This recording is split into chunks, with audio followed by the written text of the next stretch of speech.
పిల్లల జనరల్ హాస్పిటల్లో ఎంబీబీఎస్ పూర్తి కాని వారిని నియమించి ఆసుపత్రి నిర్వహిస్తున్నారని ఆరోపిస్తూ రోగి బంధువులు ఆందోళనకు దిగారు.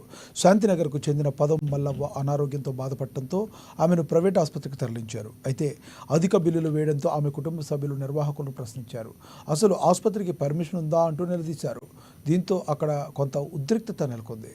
అనుమతులు తీసుకోకుండా ఎంబీబీఎస్ పూర్తయిన వైద్యులను నియమించకుండా ప్రజలతో ప్రాణాలతో చెలగాటమాడుతున్నారని ఆందోళనకారులు ఆరోపించారు. విచారణ చేపట్టి అధికారులు చర్యలు చేపట్టాలని వారు డిమాండ్ చేశారు.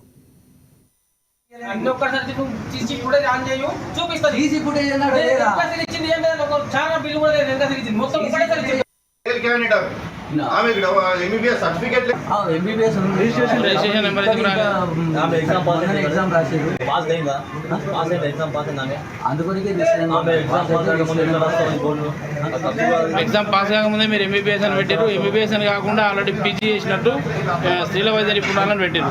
హాస్పిటల్ కూడా పర్మిషన్ రాకుండా హాస్పిటల్ పెట్టారు. లేడీస్కే వర్తిస్తుంది అని చెప్పని స్త్రీల వైద్య మీ ఆసుపత్రికి రిజిస్ట్రేషన్ ఉన్నదా? హాస్పిటల్ రిజిస్ట్రేషన్ మొన్ననే ఒక qualified doctor certificate hospital registration చేయాలి. సార్ కర్ణాటకలో ఉండే సార్ ట్రాన్స్ఫర్ అయ్యి మొన్న రోజు కింద సర్టిఫికేట్ వచ్చింది. అప్లై చేయడానికి రెడీ. ఇంకా మీరు అప్లై చేయలేదు.